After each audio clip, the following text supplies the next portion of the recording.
Meus amados irmãos, graça e paz da parte do nosso Deus e Salvador Jesus Cristo.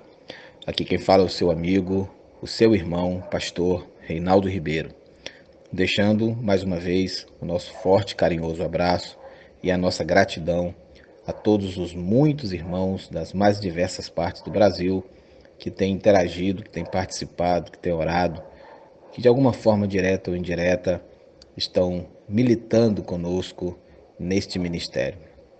Para nós é motivo de muita alegria, satisfação e de gratidão contar com os amados. Queridos, hoje falamos sobre 1 Timóteo capítulo 3, versículo 2, onde surge a premissa paulina de que o pastor tem que ser marido de uma só mulher. Qual é o significado desta expressão? Para começar, queridos, eu gostaria de fazer aqui uma afirmação muito sincera, que é inegável que existe uma dificuldade para que, por exemplo, um professor aponte limitações na atuação de um colega de profissão. Um médico ou um advogado certamente sofrerão algumas resistências éticas em suas próprias consciências antes de destacarem qualquer tipo de desacerto noutros profissionais da mesma área. O ministério pastoral, ele é um chamado divino e não uma profissão.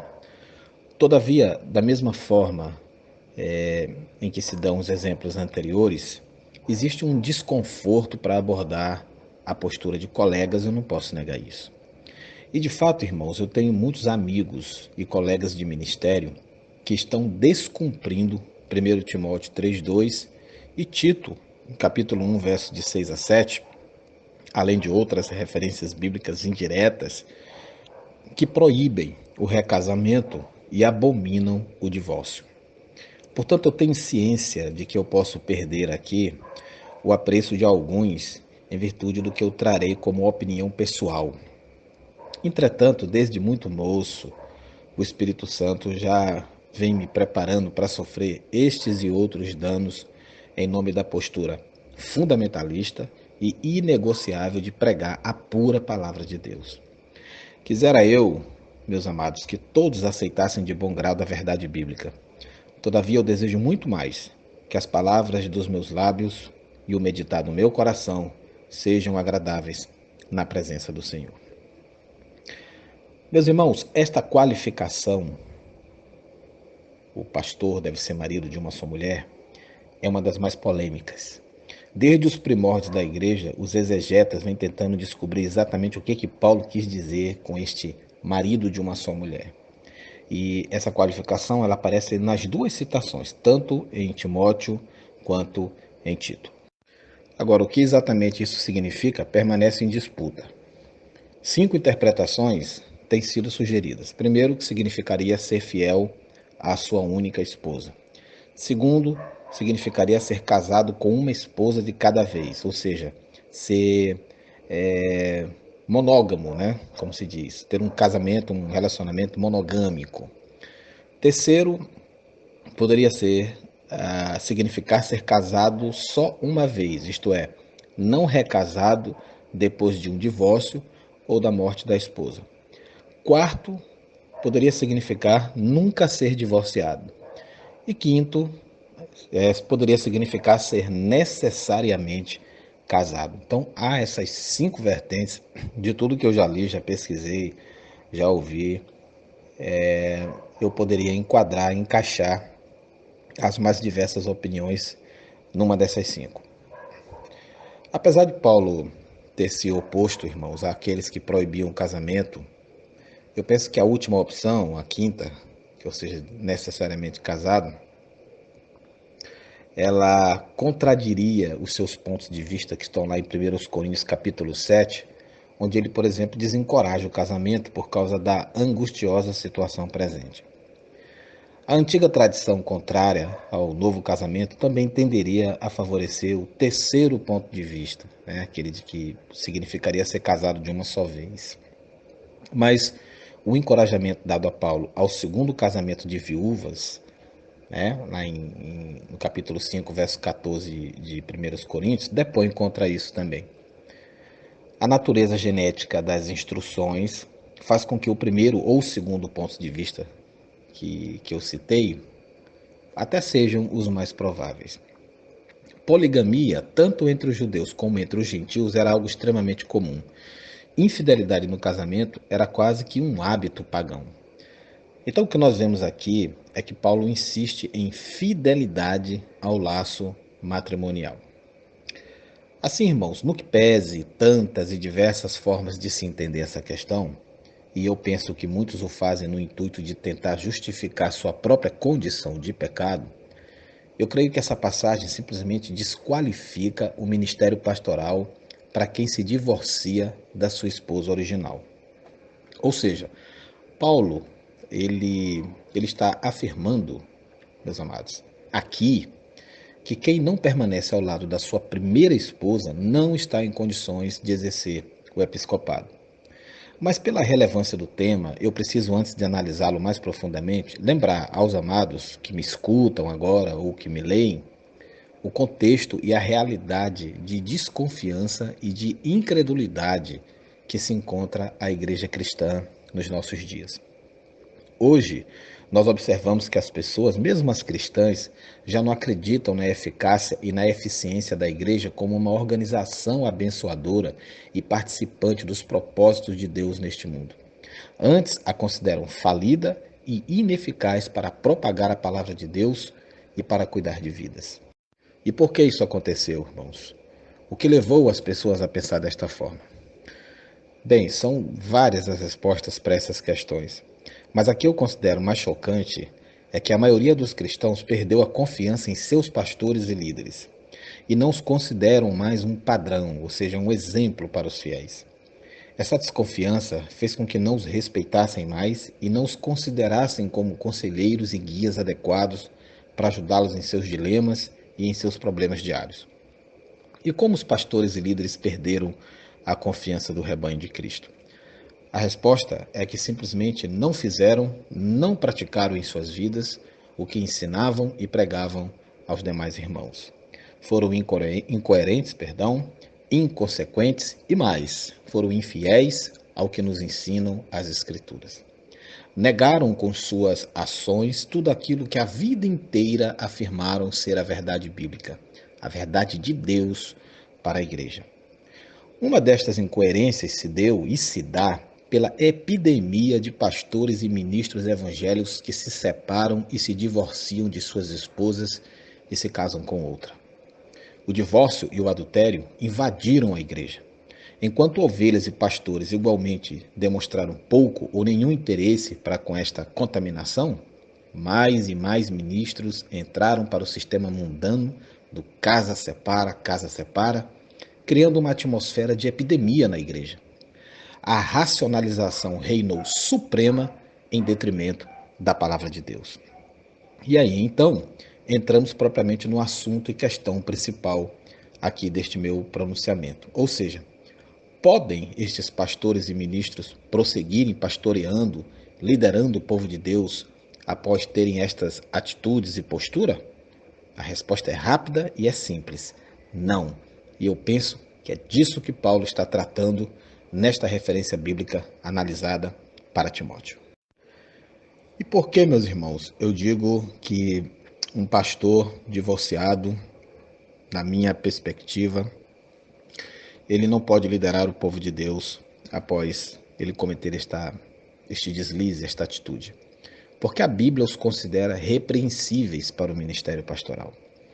E eu vou demonstrar biblicamente porque eu afirmo isso. Eu vou enumerar aqui algumas razões que, no meu ponto de vista, que é humilde, e eu não sou dono da verdade, mas é a forma como eu creio, como eu enxergo nas Escrituras. Vou demonstrar algumas razões que impedem um pastor de continuar com o seu ministério após se separar, após se divorciar da sua esposa. Em primeiro lugar, porque ele passa a não ser mais um exemplo dos fiéis. Em 1 Timóteo 4,12, Paulo exorta ao pastor Timóteo para que seja o padrão, ou seja, o exemplo dos fiéis. O homem que está no segundo ou até no terceiro casamento, ele não pode ser exemplo dos fiéis, porque não é esta a vontade de Deus para o seu povo. Deus odeia o divórcio. Malaquias 2,16 fala isso. Os jovens de tal igreja estariam automaticamente levantando a possibilidade de os seus futuros casamentos, se não derem certo, como o do pastor, então o divórcio seria uma opção e ainda Deus os estaria abençoando após algumas, entre aspas, tribulações. Um desastroso exemplo seria também para os que estarão ou já estão no ministério pastoral. O cristianismo verdadeiro, irmãos, ele não segue o lema de faça o que eu digo, mas não faça o que eu faço. Paulo disse, sede meus imitadores, como eu sou de Cristo, 1 Coríntios 3,15. O ministério pastoral não é para qualquer um, mas para os que têm condições morais de dar exemplo. Veja isso em Hebreus 13:7. Em segundo lugar, porque ele não é mais irrepreensível. 1 Timóteo 3,2, temos as qualificações para o pastor. Convém, pois, que o bispo seja irrepreensível. A palavra traduzida aqui por irrepreensível, usada no texto do grego, é anepleptos. Ela aparece 3 vezes no Novo Testamento, irmãos. 1 Timóteo 3,2, 5,7 e 6,14. O significado é sempre o de alguém de quem não se pode falar nada contra, sem mancha, sem culpa, inacusável. Independente de ser ou não o causador do divórcio, se é que existe tal condição, o homem que passou por esta experiência não se encaixa nas exigências bíblicas e será usado pelo diabo para escandalizar e envergonhar o evangelho. Existe pastor, irmãos, que se casou em rebeldia contra os conselhos dos pais, de amigos e até de seus pastores, atraindo as maldições do Senhor. Essa flagrante, violação da vontade de Deus, tornou o tal crente o único responsável pela falência do seu próprio casamento, desqualificando-o, portanto, de uma vez por todas, para o exercício do pastorado. Em terceiro lugar, meus amados, um pastor que se divorcia, que se recasa, ele não é mais marido de uma só mulher. 1 Timóteo 3,2, o texto central do nosso tema de hoje. Convém, pois, que o bispo seja irrepreensível, marido de uma mulher. A expressão marido de uma mulher significa muito mais do que o meu leitor ou o meu ouvinte, né? Ou mesmo o leitor superficial da Bíblia possa imaginar. E não é como alguns afirmam equivocadamente, uma esposa de cada vez. Eu já ouvi alguém falar isso. Ora, meus amados, isso seria um convite a uma motivação para vários casamentos. E eu não penso que a palavra de Deus concorda com essa teoria. O ensino é que a mulher com quem o bispo ou o pastor é casado é a sua primeira e única. Não tem nada a ver com a condenação de relacionamentos simultâneos, o que seria adultério no caso. Entretanto, existe uma linha de interpretação que é defendida por muitos, que situa essa orientação baseada numa suposta condenação da poligamia. Eu penso que seria um absurdo, tão redundante e flagrante, o pecado da poligamia, que Paulo não precisaria se referir a ela para uma pessoa especial, como é o caso de um bispo, de um pastor. O que realmente está em jogo aqui é a conduta ilibada e irrepreensível do pastor no seu relacionamento singular com a sua primeira esposa. Em algumas versões bíblicas, o texto fica ainda mais claro. Ele aparece assim: é preciso, porém, que o dirigente seja irrepreensível, esposo de uma única mulher. Ou ainda diz: é, porém, necessário que o inspetor seja irrepreensível, que não tenha sido casado senão uma vez. Veja, irmãos, o verso em 1 Timóteo 5,9. E só a que tenha sido mulher de um só marido. Olha que interessante, é um texto que a gente pode comparar. É óbvio que a viúva, aqui nesse caso se refere, o apóstolo Paulo, ela só poderia receber auxílio da igreja se ela tivesse vivido com um único homem. Por estar ele morto, ela não haveria outro.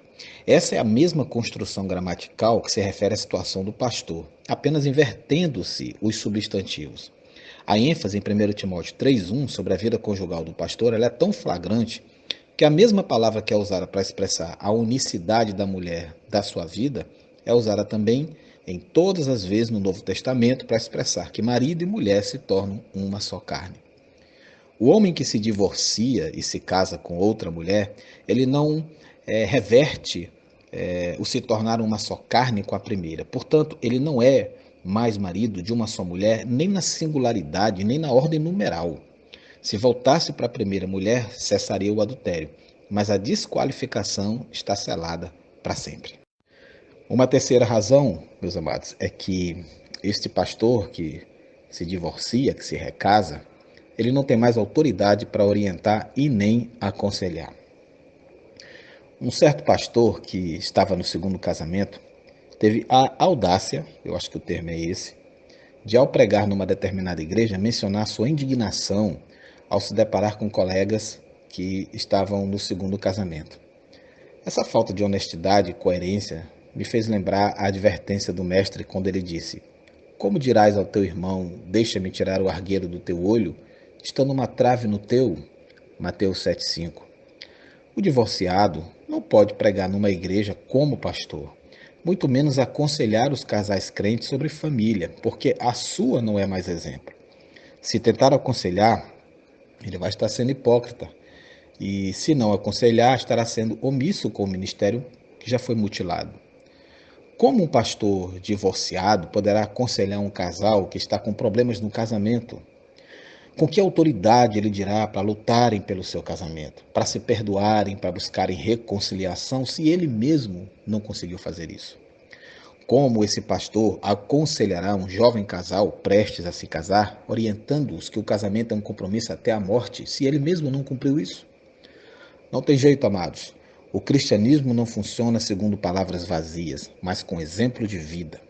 Mesmo que o homem não tenha se casado, novamente, a situação de separação da primeira esposa já o desqualifica para o pastorado, porque ele não conseguiu, ele falhou, ele fracassou em governar sua própria casa. Uma quarta razão que eu apontaria é que este pastor divorciado, ele contradiz a própria palavra que ele prega por exercer em rebeldia uma posição para a qual Deus não o permite mais. Quando o pastor sobe ao púlpito para pregar, ele não pode expressar as suas opiniões. Ele tem que entregar uma mensagem que não é sua. Ele tem que pregar a palavra de Deus em obediência a Cristo.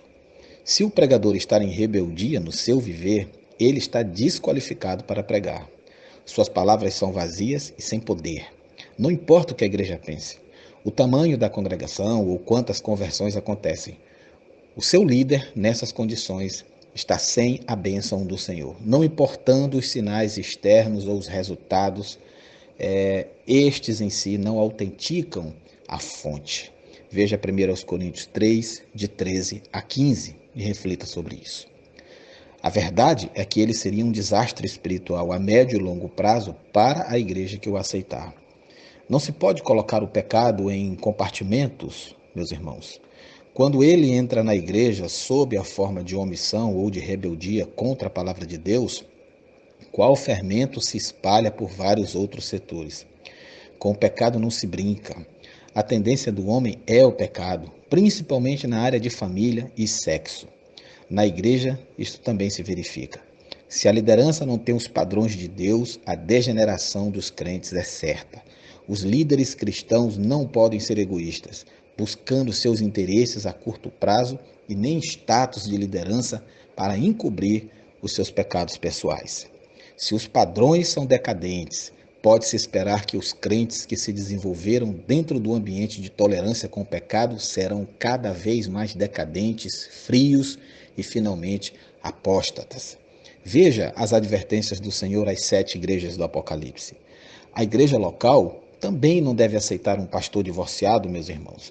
Eles estariam em rebeldia contra a palavra de Deus, independente do número de votos que porventura tenham homologado a sua aceitação. Os crentes sérios que porventura pertençam a tal igreja deveriam imediatamente se retirar dela, recusando submeter-se a um líder desqualificado e não aprovado por Deus. O voto da maioria, nesse caso, não opera a vontade de Deus.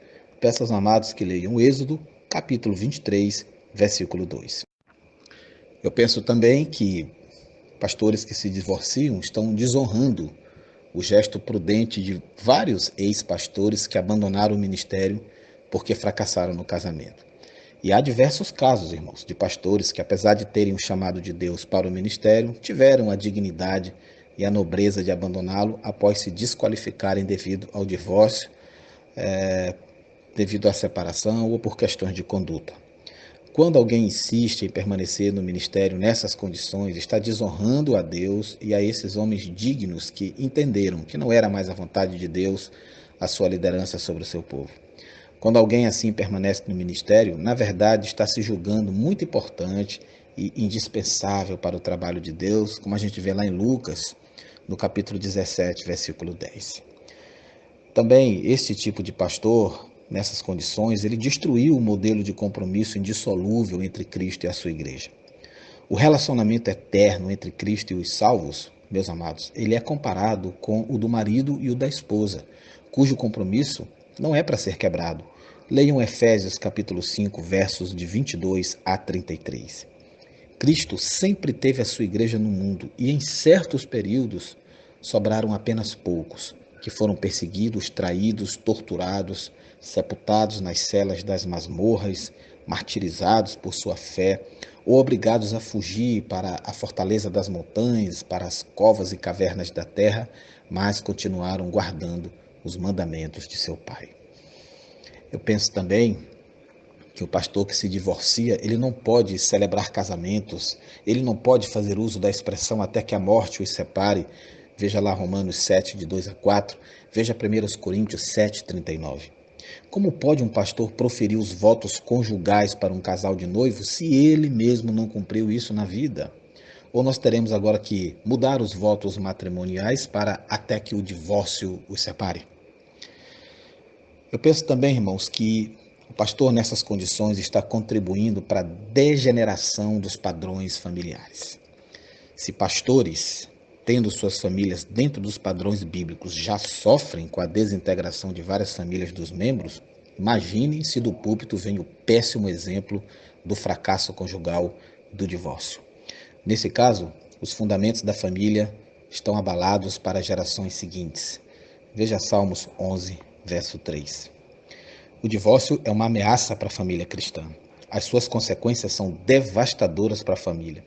Por esse motivo, o Senhor Deus de Israel diz que aborrece o repúdio. Malaquias 2,16. O homem que foi chamado para anunciar a palavra de Deus como pastor não pode ser divorciado, muito menos casado pela segunda vez. Se alguém está nesta triste situação, deve ter a humildade suficiente de abandonar o ministério urgentemente, para não causar mais prejuízos ao testemunho do Evangelho e procurar exercer os seus dons fora da liderança da igreja, porque o seu chamado acabou tão logo tenha ocorrido a desqualificação. Eu quero aqui finalizar, meus amados, as minhas considerações sobre esta temática, afirmando que, para os crentes que desfrutam a bênção de ter o seu casamento dentro da vontade de Deus, fica o alerta para que humildemente venham a reconhecer a graça do Senhor, como está lá em 1 Coríntios 10, 12, e buscarem em fervente oração forças e discernimento para combater as armadilhas do maligno para a destruição da família. O pecado sexual, ele geralmente se faz acompanhar de outros. Ao se divorciar, aqui tanto faz se cometeu adultério ou não, uma pessoa quebra pelo menos 5 princípios bíblicos. Coloca o desejo pessoal acima de Deus, rouba, cobiça, dá falso testemunho, quebra aliança, até que a morte os separe, ou o que Deus uniu, não separe o homem. Em razão da vergonha decorrente do pecado sexual, há a forte tendência de cometer pecados para encobri-lo. Se alguém tivesse dito ao rei Davi que ele embebedaria um homem e depois o mataria, ele mesmo não acreditaria. O pecado sexual, porém, o tornou mentiroso, ladrão e assassino. Eu penso sinceramente que pastores que se divorciaram não precisam e nem devem estar pastoreando. Eles precisam sim de ajuda, porque estão fragilizados e necessitados de atenção e de amor da Irmandade. Mas essa ajuda não pode ser exercida em sua integralidade se teimarem em prosseguir pastoreando. Precisam reconhecer que fracassaram e que necessitam continuar agora servindo a Deus de uma outra forma e em outras áreas. Essa é a verdade, meus amados. Uma triste verdade, mas a pura verdade. Portanto, eu afirmo sem medo de errar, que um pastor que cai em adultério ou que se divorcia por outras razões, casando ou não novamente, ele pode e ele deve ser restaurado no corpo de Cristo. O perdão de Deus também alcança pastores, mas para o ministério pastoral ele se tornou reprovado. É isso que eu entendo, é isso que eu prego e é nisso que eu creio, baseado em 1 Timóteo 3,2, baseado na afirmação do apóstolo Paulo de que o pastor deve ser marido de uma só mulher. Que o Senhor nos abençoe, que Ele abençoe a sua igreja e que Ele abençoe os nossos ministros. Amém.